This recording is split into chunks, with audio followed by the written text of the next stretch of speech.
K.keed's rap career almost ended when she refused to do a freestyle on live radio with millions of people listening at home. Let me challenge you right now. Nah, don't do that. Oh my god. Off the bat, what you got? Let's not do that, Speedy. What you got off the bat? Let's not do that, bro. You ain't got nothing? I got nothing. See, before the pen ever touched paper, rap was spoken, raw, unfiltered, and it felt alive. To rap fans, freestyling has always been the heartbeat of hip-hop. Freestyling off the dome. It was because growing up in hip-hop, that's how we socialized, you know what I mean? It's the test of skill and the proof of being authentic to the art form. It's also the moment whereby a rapper shows that they don't just write bars, they live them. So K.keed's refusal to freestyle led to the collapse of her reputation as a rapper. That girl should not be in a radio station. That girl should not be on a fucking music channel or anything. She cannot do the basics of what her job requires her to do, which is to be able to freestyle. How do you start a rap career when you don't even know how to freestyle? Once seen as a promising MC, K.keed is on her way. I think she's still a little slept on.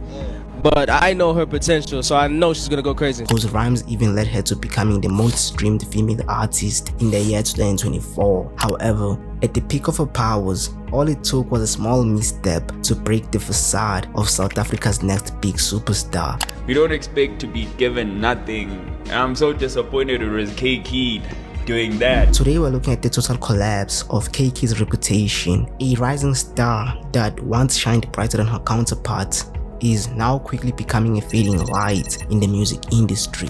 For K.keed, before she even started writing bars on a notebook, she was already putting the pen to paper as a way to make sense of the world around her. Keed was using words to give her thoughts and feelings a place outside herself. Her love for storytelling didn't just start with rap, although she kind of denies it. However, young Keed sounds like she was deep in her feelings, just writing poetry. I used to just write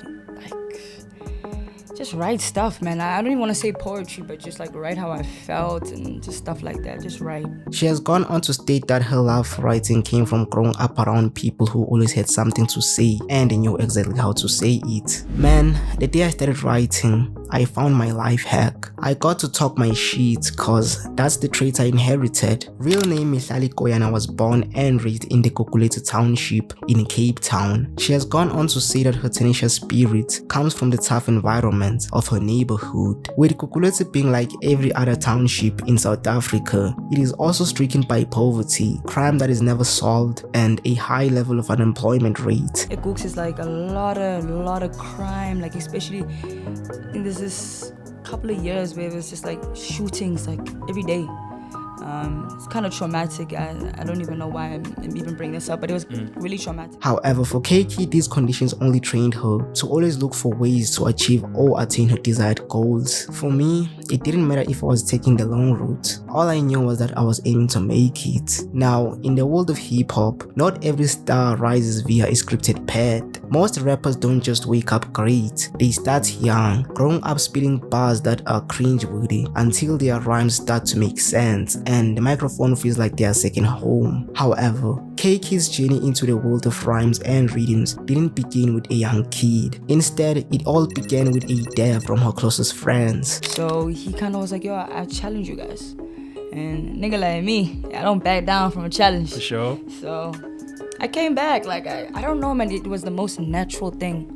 Like that's how it came about. It felt natural. Now, looking back, K.keed has admitted that she never thought that she could be able to make her own music from scratch. I have never looked at it that way, where I could actually write and create it from scratch. Now, that realization that she could also be the creator and not just the consumer became her anchor, and rap quickly became more than just entertainment. It became her calling. If we fast forward later to her career, the fact still remains clear. The same energy that pushed K.keed to accept a casual challenge that day has evolved into a fierce and focused presence in the music industry. So, my musical career began during the summer of 2018. Initially, I wrote poetry and songs as a part-time. K.keed made her official recording debut in early 2019 with the single Similes. The song garnered massive airplay on her community radio, in the process introducing her raw, unapologetic style of rapping to South African listeners. A year later, on December 15, on the year 2020, K.keed would release her first full project titled Religion. While the project served as a statement of her believing in the type of sound she was crafting. Furthermore, the 7-track project marked the rise of K.keed, as the project became so impossible for music lovers to ignore her versatility across trap music and lyrical hip-hop. However, it wasn't until the release of her debut EP on November 26 in the year 2022 that K.keed would finally give listeners an unfiltered taste of her raw delivery and bold lyricism. On the song Izapa featuring Blakey, K.keed didn't just hold her own. For her, the song wasn't just a collaboration, but it served as a statement that K.keed's artistry was on the next level. K.keed is probably the most slept on artist in this country. K.keed verse out of this world. K.keed is dope. However, with hip-hop long being a male-dominated genre and with only a few women achieving success, as a female rapper, K.keed also faced a huge challenge trying to break into hip-hop as a woman. The biggest challenge as a female rapper was finding my voice. First, I'm not a very feminine rapper. My rap style is more aggressive, grimy, cutting edge, unorthodox, and blunt. Not exactly really your typical female rapper, that is more of a sex symbol than a wordsmith. With rappers such as Nadi Nakai even saying that women in hip-hop are more judged than any other music genre. Well, boys, to be honest, sells for women in hip-hop. See, while the sexualization of artists still remains within other genres of music for both men and women, it's within hip-hop that it seems to be more female-focused, with women's sex image playing a significant role in their careers. For instance, take Megan Thee Stallion, an undeniably talented rapper that has in the past released a barrage of freestyle videos exclusively on YouTube. These included her Megan Monday visuals. However, these expressions of raw talent and ability to rap barely garnered as many views as her big product videos such as Dot. And judging by the name, you can already guess that it showed a lot of which led to it generating more than 24 million views in just 2 months, while her Southside freestyle only generated 13 million views in 6 months. Wow, that's crazy. Megan has even won multiple Grammys while rapping about how huge her ass is. Now, you don't need rocket science to realize that in hip-hop, for women most of the time all they have to offer is their sexuality. K.keed has also recognized this and acknowledged it, saying that I'm fortunate to have an audience that resonates with my music. At the end of the day, it's all about connection. When asked about what it was that made people resonate with her music more, while she didn't use her sexuality as a driving force, K.keed had this to say: there's one thing you can't fake as an artist: connection. That's what makes people buy tickets to your shows and stream your music. Now, while hip-hop fans prefer women to be more sexualized in hip-hop than male rappers, at its core, rap is often seen as raw truth that is set in rhythm, and for decades, it has rewarded those bold enough to dominate the microphone. Rap is a stage long ruled by those only brave enough to speak the truth over a hip-hop beat, with K.keed saying that I create the kind of music that will make people think and study conversation. So I guess it didn't matter whether she was portraying herself as symbol or not. One thing was quickly becoming apparently clear: K.keed was breaking the label of women should be sexy in hip-hop. Becoming the most streamed female artist in 2024 wasn't just luck, it was consistent hard work and dedication to the craft. A general misconception people usually have on female hip-hop artists is that they cannot rap better than male hip-hop artists. Personally, I'd like to say that's false, and I'm living proof of that misconception. Another thing that sets K.keed apart, other than her unorthodox way of rapping, was her natural ability to blend her traditional language with contemporary trap-infused hard-hitting musical sounds. There is an age-old item that exists within the confines of street knowledge, which defines the cultural syntax of hip-hop as a whole. We came from the mud, the grimy, gritty, forsaken dusty streets of the projects we all call home. This is where the collective consciousness of the majority is usually left for dead. The decision for K.keed to incorporate vernac into her trap style was not only to show the world that her rapping abilities had no limit. However, incorporating vernac into her rap style made her feel more relatable. In my music, I talk about my everyday life, my experiences, and my aspirations in life. I I think because since I'm from the township, people relate more to my music because 9 out of 10 they probably have went through the same experiences. And while other rappers were rapping in English, trying to get the attention of a global audience, K.keed took a different route, choosing to represent the struggle she faced back in the harsh environment of a place she once called home, focusing on refining your sound and taking a different approach while making a big impact in your country and city naturally draws the rest of the world in. When your country backs you, it says much about your music. Then the world starts asking, who is this artist from? South Africa? Well, one man who was clearly asking questions about K.keed at this time of her career was the coolest kid in Africa. Well, now that he's a dad, do we call him the coolest dad in Africa or something? Wait, that's weird. Anyway, Nasty C would join forces with K.keed to create the song called Year 24, which was a banger of course, and with the song becoming a major milestone, not just for Keed, but also for her community in Kukulate, which everyone back home was clearly stating that K.keed was the next big thing. Now, with all eyes on her, Keed was finally getting ready to release her second album titled Bite the Bullet. I've got a lot of amazing features lined up. I put my all into this project. Describing the essence of the album, K.keed explained that Bite the Bullet was an expression that represented overcoming situations and experiences that may be difficult or unpleasant. Really, it's an expression, basically a self-confrontation of like things I've been avoiding, whether that's life experiences or new journeys, stuff like that, everything I've went through, just not avoiding it and just actually dealing with it and facing it. That's basically the whole concept of Bite the Bullet, man. I just thought it sounds hard. With her acknowledging past challenges, K.keed was shifting the narrative towards empowerment. She also emphasized that the project wasn't just about dwelling on the negative connotations of trauma or hardship, but rather to celebrate growth and the ability to rise above adversity. Now, talking about adversity, the hero turned the villain of hip-hop came to the aid of K.keed, as he is also known to have struggled with adversity in the past. And with the stakes being hard and empty after smoking a blunt, K.keed did not disappoint when it came to her debut album. Bite the Bullet was met with strong praise from both fans and critics for its lyrical depth and creative production. The reception on the album was overwhelmingly positive. In the process, it cemented K.keed's growing influence in the South African hip-hop scene. K.keed is on her way. I think she's still a little slept on,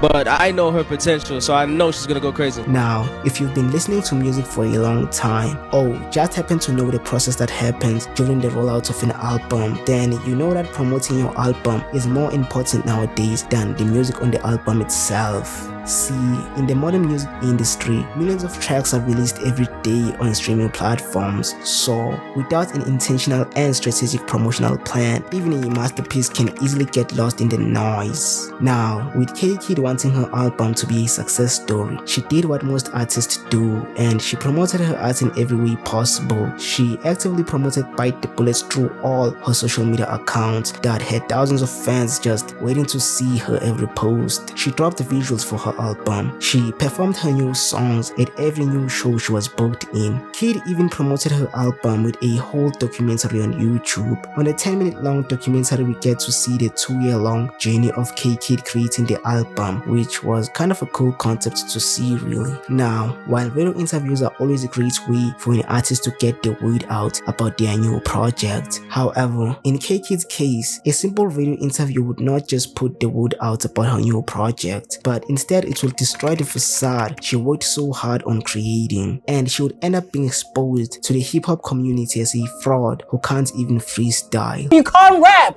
You can't freestyle, you can't rap. The basics of being a rapper is knowing how to freestyle. You have to have at least one written song or something in your head. The fact that you didn't do it just shows me what you are. You cannot rap and stop. Get out my culture. That girl should not be in a radio station. That girl should not be on a fucking music channel or anything. She cannot do the basics of what her job requires her to do, which is to be able to freestyle. How do you start a rap career when you don't even know how to freestyle? What are we even talking about? Baby girl, I don't give a fuck if you're lesbian. This is hip hop at the end of the day. K.keed's refusal to freestyle on the spot was seen as a spit in the face of hip hop tradition, The mark of a true MC has always been their ability to sit down, wrestle with the subject matter and emerge with a 16 coherent bars of victory. Freestyling isn't just a style in hip-hop, but it's the very foundation on which the whole genre is built on. Let me challenge you right now. Nah, don't do that.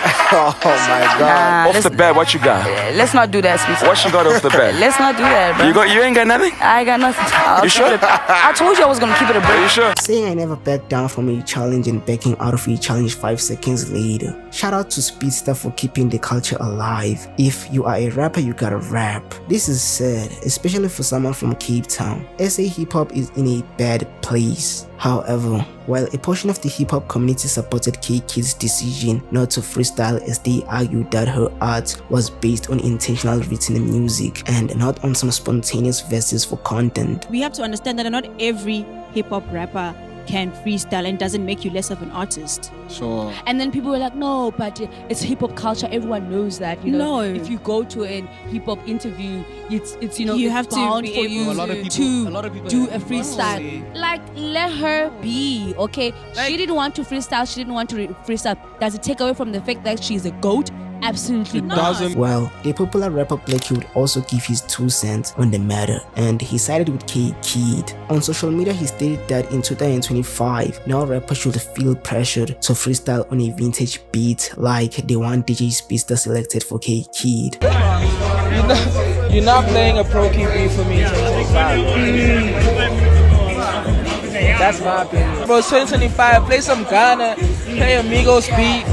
Play a Dico Walla beat, bro. We don't give a fuck. But pro key, bro, 2025. Blackie suggested that modern artists prefer newer relevant beats that demonstrated the difference in today's creative process. Now, with some people still defending K.keed's decision, things would take a turn for the worst when DJ Speedster would quote-unquote clip farm the whole moment. And South African social media was set ablaze when the alleged clip farm clips finally blew up online. And in true hip-hop fashion, K.keed would later take to her Instagram to publicly accuse DJ Speedster of trying to clip farm her for a viral clickbait moment, posting a strongly worded caption that read, "Soon with freestyle, I make real music for real music lovers. Speedster bro, I hope the clickbait was worth it, and happy Women's Month to you by the way." Now, what started off as a promotional run for her album release was quickly turning out into an attempt at verification, as K.keed kept on dropping freestyles following the whole situation with Speedster. I mean, on one freestyle she even performed over the same beat that Speedster had previously challenged her with.